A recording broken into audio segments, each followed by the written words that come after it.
Alright, what's up everybody? I'm here in Los Angeles, California with Monique Doughty. She is a travel nurse for UCLA Medical, and we're very happy to have her for this week's Shine Hard conversation. Monique, what's up? Hey, what's up? How you feeling? Good. How you feel to be in LA? I It's feel good, great. right? It's hot. Yeah, it's good, right? Yeah. It's good. Women, weed, and weather. I love it. Yeah, I love the weather here. It's perfect. So, it's always fascinating to me when I speak with talented and successful people to really understand where their journey began. Okay. So I want to ask you, tell me a little bit more about your childhood and what growing up was like for you. Well, I grew up in Philadelphia. I grew up in West Philadelphia and South Philadelphia. I have a very close-knit family. Okay. A very close-knit family. We live all within like a 5-block radius of each other. So that was a lot of fun, a lot of cookouts, a lot of barbecues, a lot of good times. Very close with my dad. I'm a daddy's girl for sure. My dad was a scientist. Oh, really? Yeah, my dad's Nice. a chemist. So I loved learning about chemistry with him, and he taught me about like glucose and nerdy things like that when I was a kid. But growing up in Philly was interesting to say the least. Was it rough? Yes, it was very rough. It was very rough, but I feel like everything made me the person I am today. Yeah. Growing up in Philly could be very, very rough, and I was just ready to get up out of there. Yeah. So how long have you been in LA? I've been in LA since March. I started travel nursing, and I'm coming up on my 1-year anniversary on September 5th. I'm so excited. I want to have like a party, you know? It's a 1 year of like just doing something I love, something I've always wanted to do since I was, I don't know how long, you know? So, but the whole Cali was the mission for me. Like I wanted to come to LA, and I wanted to live here, and I wanted to work here as a nurse. But, you know, challenges, obstacles kind of got in the way of that for like a long time, and so it's great to finally be where I want to be. Yeah, I mean, we're all in our 20s. I feel like you learn in your 20s and you earn in your 30s. And you get that life that you're working for. For sure, and I also think planning. You know, it seems like I just picked up one day, packed my stuff, sold all my stuff, and just was out. You know, I just moved and started doing this. Like, I planned extensively for what I was going to do. You know, I was moving halfway around the country. When I first started travel nursing, I moved to Las Vegas. And, you know, I got rid of all my furniture and just moved. But I planned for almost a year and a half of how I was going to do it, where I was going to live, what happens if this source of income falls through. You know, so planning is important. I know we want to all follow our dreams, but plan it a little bit. You know, have yourself a foundation so that you don't just get halfway around the world and you're like, I don't have money. You know, I don't have food. Like, those are things you can plan for. I need the necessities. So it seems like you've been all over the country. What cities have you lived in so far? So far, I started in Philadelphia. I lived in Virginia. After that, I moved to Atlanta, and then from Atlanta, I moved to Las Vegas. While in Las Vegas, I got to work in Sacramento and San Francisco. Yeah, I got to do some short-term assignments there, and then I moved to the Holy Grail of nursing, Los Angeles, California. So, the Holy Grail? Yes, it's very good, very good, very good place to be a nurse. Who did you look up to as a kid? I have multiple people, so let me narrow it down. Let's hear them. Top 3. Number 1, Dad.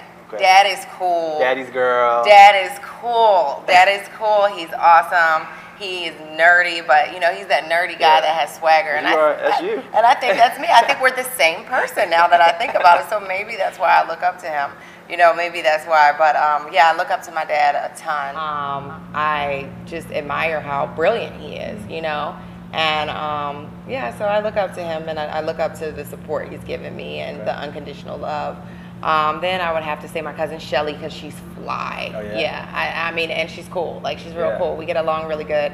Like, the one person that, you know, when you got in trouble as a kid and your parents are like, you can only hang out with, you can only go over there. So it was like, you know, we were always really close. Our moms were really close, and, you know, they're sisters. So we were always just like super around, like super close and around each other all the time. So Shelly was a good influence on you? Yeah, and she gave me the best hand-me-downs ever. I'm very into fashion, and I love style, and even with scrubs, I absolutely love style. So she would give me the best hand-me-downs and tell me, oh, you don't wear this with that, and I still go to her today sometimes when I can't find something to wear. Like, hey, can you help me find something? So that was another person, and then the last person I would have to say would be my grandmother.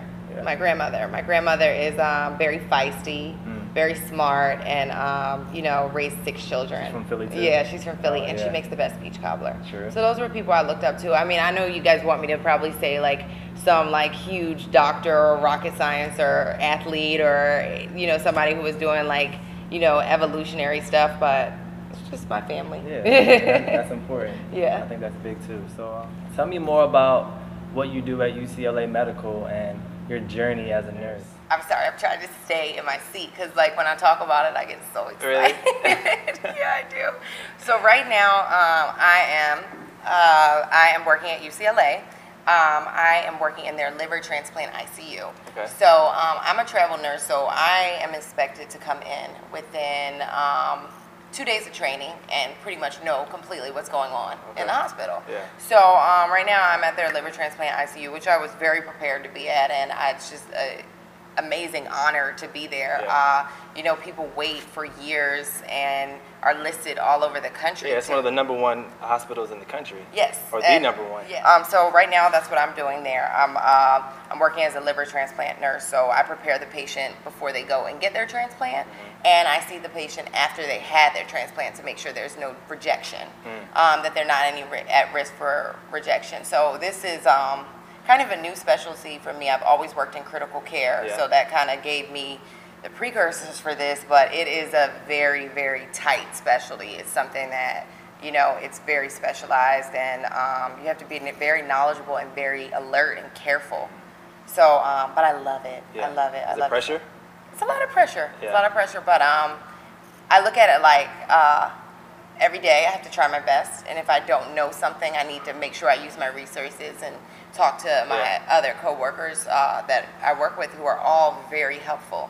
So and it's a team there. Even though I'm a new portion of the team, I feel the team aspect of it. They bring you in, they embrace you. Yeah, and the hospital setting is great for the most part because, you know, it's a bunch of people working together to save someone's life. Right. So, I mean, you know, that's it's pretty, important. yeah, it's the most important thing. So I'm working there now. I love it. I'm also doing part-time critical care work. Registry, that's what us nurses call it. Registry. So when you work at different hospitals in the surrounding areas of LA or whatever city. I've seen your blog. Yay. I love it. Do you like it? Yeah, it's even really all the dope. pink stuff, you like I mean, it? you know, I love it. I love the concept, and you know, I think it's very innovative. Thank and you. You really created a lane and a brand for yourself. Thank you. So, tell me what compelled you to start the ResilientNurse.com. Okay, so I've had Instagram and Facebook and just friends who wanted to be nurses for a long time, and they always emailed me and they always gave me advice. Yeah. I mean, they always asked me for advice, and in turn, I've kind of received advice from them because it's very fulfilling, and it often answering their questions and just direct messages, emails, like things people would send me. Just questioning me about my career. Sometimes people just needed that little extra push to keep going to get through school, and to give that to people and have them call me like a month later or 2 months later, oh my gosh, I passed my board, a year later, you know, and feeling that success from that, because sometimes people just need that push, that encouragement, or, you know, maybe you should do it this way, a little redirection. The other thing we worked on was we did some just daily inspiration, things that people needed to hear. Yeah. And I just felt super fulfilled from it, and I've been getting just the most love feedback. So I'm so excited to do more. I can't wait. Yeah. And you know, with everything I have going on, I make time every day to work on it. Absolutely. Yeah. Whether I'm working a 12-hour shift, a 16-hour shift, I enjoy it. What all does it offer? I know it has a couple tabs. Oh, it has a tab for the travel nurse. So there were so many things I didn't know when I first started travel nursing, and I'm still learning. Yeah. I'll be going to a travel nurse conference in September that is going to help me a lot, give me some of the resources I need to, you know a bit more. Yeah. And so I'm going to share that with my following and everyone who visits my blog also. So there's a travel nurse tab, and it tells you all about travel nursing, different agencies, what to pack, and etc. Resilient Scrubs, is that like the fashion piece? Yes, Resilient Scrubs is the fashion piece, and that would be under Scrub Style. That's the Scrub Style tab, and that just shows you how to style your scrubs. And like, I'm so looking forward to people sending me pictures of how they style their scrubs. Yeah. I mean, you know, people get fly in their business attire. They dress really well in their business attire. Why not do it in your scrubs? Okay. And make yourself feel a little bit more comfortable, you know. Right. You look good, you perform good. Yeah, right? you do. You really do. And then if you look good, you feel your patient feels a little bit more comfortable because you're nice and neat and you're clean and you're taking pride in your appearance. So you're going to take pride in their health. Right. So I always try to push positive energy, because for me, when I change my thoughts, my life, everything changed. Yeah. Everything changed. Absolutely. I feel like we all have a purpose. For sure. You know, I think God has a purpose for every individual, and I feel personally that that purpose can be found in our passion. Oh, for sure. For me, a couple of my passions are traveling and helping other people become successful in any different ways. What would you say are a few of your passions, and when did you know? I love taking care of other people. I really enjoy it. I love watching them get better, and I love being there through that process. I didn't really know until, you know, I went to school to be a nurse, and I did all the clinicals and I did all the stuff, and then, you know, I worked even a year, my first job, and I thought, okay, you know, I'm just going through the motions. I like this, I enjoy it, and I do it, but it just didn't click for me. Right. And I remember having a girl that was very young, and she had a very bad trauma happen to her, and she got better. I was with her for 2 months, and she got better. And I mean, besides the fact of measuring her ICPs and what's ICP? You're nursing about intracranial pressures to make sure, you know, there's not a lot of fluid buildup in her head. Okay. We're watching for all the neurological damages, all the things like that. On top of that, I washed her hair, you know, and filed her nails and changed and found the best gown for her. Hit her with the nail salon. Yeah, you know, found the best gown for her so that she could feel comfortable. Yeah. And you know, I remember she had a huge scar, like a huge open wound that they started to, you know, patch up, and she was so dismantled at that point. So I remember just doing things to help her feel better. And that was, you know, that's the extra portion of my job. Like, that's the part that's way past giving meds and IV fluid and making sure your heart doesn't stop. That's the TLC, and that made me realize that I love what I do, and I don't want to do anything else. And I would have to say the last one would be fashion. I love clothes, I love style, I love shopping. You know, I could look at a fabric and be like, oh, this is fabulous, you know, and I, even down to my scrubs, I look at scrubs and I'm like, oh, okay, I can do something with this. I like this. Yeah, this is nice. This is going to hang on the waistline, you know, things like that. So those are a few of my passions. Yeah, nice. So what do you do to find your happiness? I know I like to meditate. I've just started doing that, and it's been great for me. What do you do to find peace and happiness? I spend a lot of time alone. And I mean, I have friends, I have a significant other, like, but I like being alone. And I make sure I use that time alone. I'm very extroverted. I love being out, but I need a few hours every day to myself to just kind of center myself. And I may meditate. I may just sit in silence, which is one of my favorite things to do. Like, you know, I grew up with noise in the house, and I had roommates in college, and now it's me on my own, and I really enjoy spending time alone. So that's one of the things I kind of do to reset and just recharge, because being in the hospital, there's ding, ding, ding, doo, doo. Every second there's a noise. So I enjoy that time of silence. And during that time, I normally express gratitude, and I just look around me and thank God for everything that's around me, even if it's something simple like a lamp, you know, or running water. So that's one of the biggest things I do to reset. Recently, I'm not gonna say I've been this way my whole life, but recently I'm getting more into health and fitness. Just because I don't want to be one of those patients in the bed. Like, I don't want to be one of the patients. You don't want to be the patient. I don't want to be the patient. I like to stay the nurse, you know. I'm a firm believer in when you're treating your body right, like on the inside, it'll reflect on the outside. So if I don't worry about like, oh, I need to eat this amount or I need to do this. No, I look at it like, no, I need to be healthy. I need to eat things that are going to provide me energy.